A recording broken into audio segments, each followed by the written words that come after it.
অনেকেরই ধারণা যে আমরা ফেসবুকে ভিডিও করি হয়তো আমাদের কোনো কাজ থাকে না। তো বিশ্বাস করো প্রচুর প্রচুর কাজ, আমার কোনো কাজের লোক নেই। আমি সকালবেলা ঘুম থেকে উঠে কিন্তু আগে ফুল তুলি, ঠাকুরের বাসন মাজি, তারপরে গোপুদের বাসি ফুলগুলোকে ফেলে দিই। আর সবথেকে বড় যে সুন্দর ফুলটা, সেই ফুলগুলো চেষ্টা করি আগে আমার গোপুদেরকে দেওয়ার। তারপরে দেখো আমি স্নান সেরে পুজো করে চলে গেছিলাম রান্নাঘরে। আর এই রান্নাটা ছিল কিন্তু সোমবারের। সোমবার বানিয়েছিলাম আমি পুঁই শাক দিয়ে মিষ্টি কুমড়ো আলুদের তরকারি, আর করেছিলাম টমেটো দিয়ে ডাল, আর বানিয়েছিলাম আম পাঁপড় ভাজা। তারপরে সেগুলো কমপ্লিট করে আমি চলে গেছিলাম বাজারে।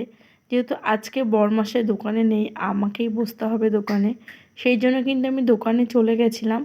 আর কোনটা কী জিনিস ছিল, যেহেতু ধানতেরাসে প্রচুর জিনিসপত্র ছিল, সেগুলো আমি সব গুছিয়ে রেখেছিলাম শোকেসের মধ্যে মুছে মুছে। আর এই কাজগুলো যখনই দোকানে বসি কোনো সময় অবসর থাকে না, সেই সময় দোকানে বসেও এগুলো করতে থাকি। আর আমার ব্যাংকের ব্যাংক যে আছে পিএনবি, তার ঠিক পাশেই কিন্তু আমার দোকানটা। অনেকে ইনবক্সে জানতে চেয়েছো।